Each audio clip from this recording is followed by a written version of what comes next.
안녕하세요. 반갑습니다. 저는 전라북도 남원 춘향전으로 유명한 곳이죠. 광활루가 있고 추어탕으로도 유명하고요. 지리산도 있고 섬진강도 있는 어쨌든 뭐 청정 맑은 남원에서 천연 발효식초를 만들고 있는 사람입니다. 천연 발효식초를 만들어서 네이버에 있는 브라보 마이너리티라고 하는 제 개인 블로그를 이용해서 판매하고 있고요. 그 블로그에 사용하는 제 닉네임은 미효자라고 합니다. 혹시 식초에 관심이 있으시거나 식초에 관한 뭐 만드는 법이나 드시는 법 내지는 구매 의사가 있으신 분들은 네이버에서 브라보 마이너리티를 검색하시거나 미효자를 검색하시면 아마 제 블로그를 찾으실 수 있으실 겁니다. 당장 지금 이 찍고 있는 이 동영상도 제 블로그에 올릴 거고요. 아무래도 제 블로그를 보고서 식초를 구입해 주시거나 내지는 문의해 주시는 분들 위주로 어떤 이 동영상을 한번 계속 찍어보고 운영해 보려고 하고 있으니까 제 블로그를 한번 찾아주시고 계속적인 관계 이어나갔으면 좋겠습니다. 사실 부끄럽고 부족합니다만 제가 이렇게 카메라 앞에 사실은 뭐 그래봐야 휴대폰 앞입니다만 서게 된 것은 그동안 영 시간을 내지 못하다가 제 개인적인 어떤 사정으로 해서 얼마간의 시간을 좀 갖게 되어서 그동안 블로그에 올리지 못했던 그런 포스팅들이나 또 이제 제가 평소에 좀 알려드리고 싶었던 부분 그리고 평소에 저한테 궁금하시다고 물어와 주셨던 그런 식초에 관한 것들도 좀 함께 이야기 나눠볼 수 있는 기회도 좀 가져보고요. 또 이제 저 개인적인 겁니다만 제가 어떻게 식초에 관심을 갖게 됐고 또 제가 생각하는 식초의 효능 뭐 인터넷에 흔하게 나와 있는 그런 거 아니고요.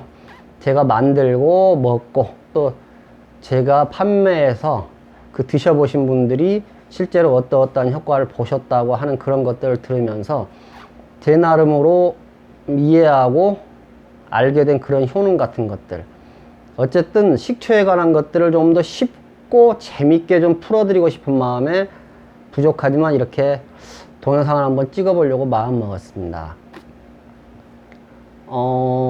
지금도 사실 이게 가능할지 괜찮을지 뭐 여러가지 고민을 하고 있습니다만 도움이 안 되시거나 재미가 없으신 분들은 지금이라도 중지해 주시면 되고요.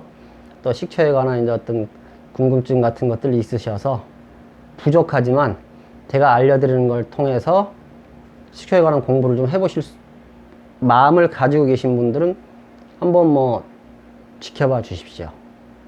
제가 좀 편하게 얘기를 해보려고 노력하겠습니다. 뭔가 어디에 짜여진 것처럼 하다 보면 저도 불편하고 보시는 분들도 불편할 것 같아서요.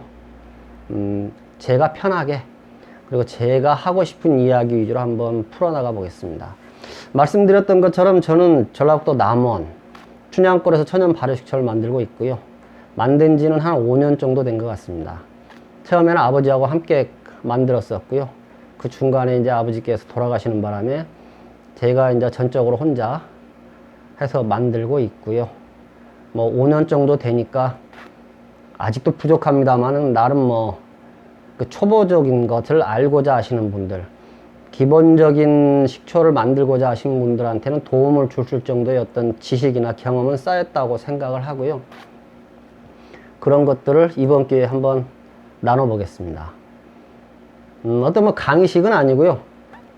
제가 그냥 생각나는 대로 뭐 이야기하듯이 이야기해 보겠습니다.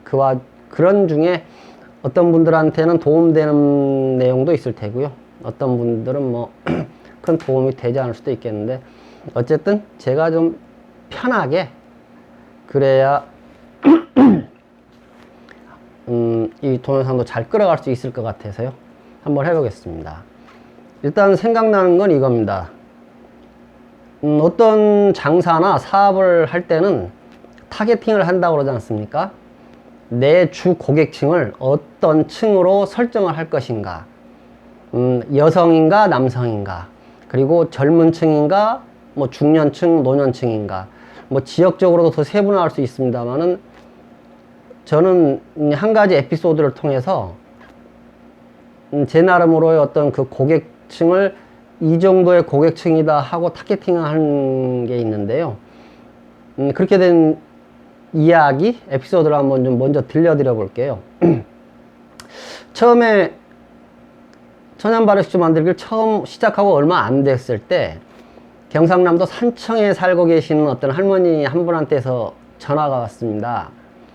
이제 그분이 제가 이렇게 식초를 만들고 판매하고 하는 데서 어떤 고객을 대하는 데 있어서 어떤 기준이 됐달까요? 이제 그런 역할을 해주신 분인데, 이제 그 할머니 말씀으로는 할아버지께서 이제 연세도 드시고 하니까 뭐 이제 노인성 질환 여러 군데 아프시고 불편하셔서 힘들어라 하시는데, 이제 주변의 이야기를 들어보니까 식초가, 직접 만들어 먹는 식초가 큰 도움이 될 거라는 말씀을 들으셨다고 합니다. 그래가지고 한 2년 정도 나름으로 여기저기 묻고 쫓아다니면서 식초를 직접 만들어 보려고 하셨는데 번번이 실패를 하셨답니다. 그래서 버린 쌀만 해도 뭐 몇 가마라고, 물론 약간의 과장도 있겠습니다만 그만큼 많이 하셨었고 또 절박하다는 말씀이셨거든요. 근데 이제 그 식초 만들기를 포기하지 않으시고 이제 아드님한테 어떻게 인터넷에서라도 식초 만드는 법을 좀 배우고 또 종초를 구할 수 있는 사람을 좀 찾아달라고 부탁하셨고, 그 아드님이 저를 찾아서 이제 소개를 해주셨다고, 그래서 전화를 주셨었는데, 그 계기를 통해서 이제 그 할머니하고 통화를 하고 인연을 맺게 됐지요.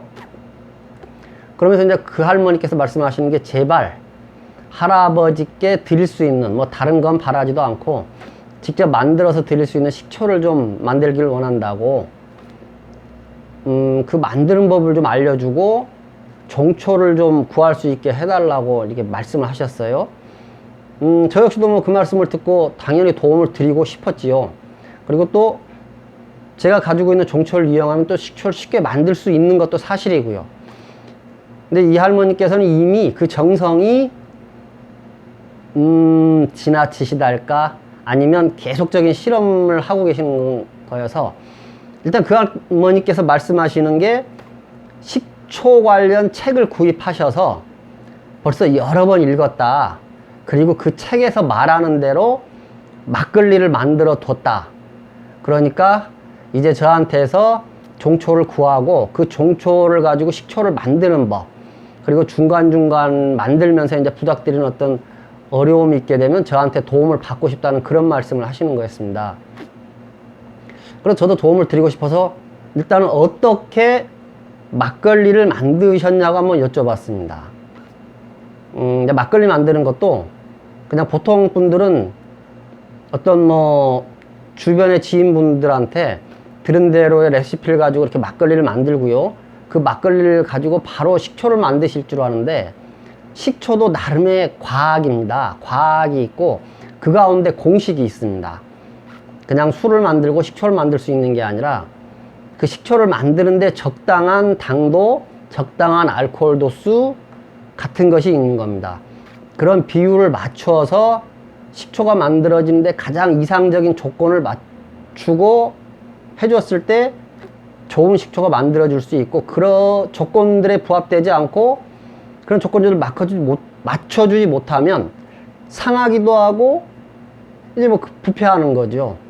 어쩌면 그 할머니도 그런 과정들이나 그런 것들이 여러 번 있으셨던 거죠.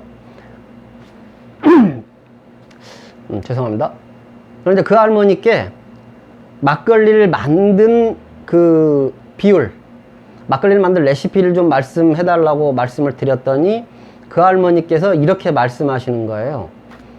쌀 10kg, 쌀 10kg 하고요, 물 20리터, 물 20리터 하고 누룩 2kg를 사용해서 막걸리를 만들어 두셨답니다. 뭐 그 말씀을 듣고 제대로는 만드셨다고 생각을 했습니다. 이제 술을 만들어 보시거나 술 공부를 하시는 분들이 그리고 이제 식초를 만들어 보려고 하시는 분들이 궁금해 하시는 건데, 쌀하고 물하고의 누룩의 비율을 어떻게 하면 가장 식초 만드는데 좋은 이상적인 막걸리가 만들어지는가에 대해서 궁금해 하시는 분들이 많으세요. 근데 그 할머니는 책을 가지고 공부를 하셔서인지 식초를 만드는 막걸리를 만드는데 가장 이상적인 배합 비율을 이용해서 술을 만드신 거예요. 잠깐만 한번 같이 보실까요? 그 할머니께서 말씀하시기를 쌀을 10kg를 쓰셨다고 그러셨습니다. 10kg. 물을 20리터를 사용하셨다고 그러셨어요. 20리터. 그리고 누룩을 2kg을 사용하셨고요.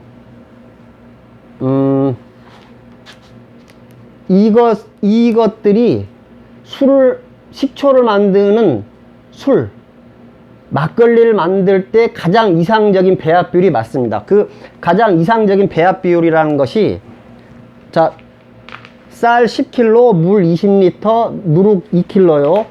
이것이 결국에는 일반화 시켜보고 공식화를 시켜보면 쌀 대 물 대 누룩의 비율이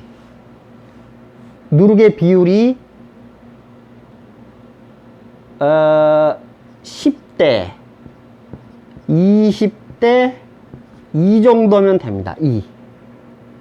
그러니까 물하고 쌀하고의 비율은 1대 2가 이상적이고요. 쌀하고 누룩의 비율은 애하고의 비율은 1대 0.2 정도면 됩니다. 이 정도 비율로 해서 술을 만드시면 식초를 만드실 때 문제가 없는 그런 좋은 술이 만들어집니다. 그러니까 만약에 쌀이 20kg라면 물은 40리터, 누룩은 4kg가 되겠죠. 거꾸로 양을 줄여서 만든다면 쌀을 5kg를 쓰신다면 물은 10리터, 누룩은 1kg짜리를 쓰시면 되겠지요. 이렇게 쓰시는 이유가 쌀하고 물의 비율이 1대 2, 그리고 누룩의 비율이 1대 0.1을 쓰면 되는 이유가, 이제 왜 그렇게 되는가를 한번 말씀드려 볼게요. 처음부터 뭐 머리 아프게 될지도 모르겠습니다만, 그 할머니가 만드신 비율, 그리고 앞으로 식초를 만들어 보시려고 하시는 분들은 방금 말씀드린 이런 비율로 술을 만드시면 됩니다. 그래서 제 설명만 조금만 더 들어보시면, 쌀 대 술의 알코올 도수는 쌀하고 물의 비율로 결정이 됩니다. 죄송합니다. 제가 입이 말라서 저도 모르게 자꾸 혀를 내고 있습니다. 뭐 이제 처음이고 뭐 제가 긴장을 한 탓이라고 생각해 주시고, 쌀하고 물의 비율이 1대 1인 경우는 이론적인 겁니다. 이론적으로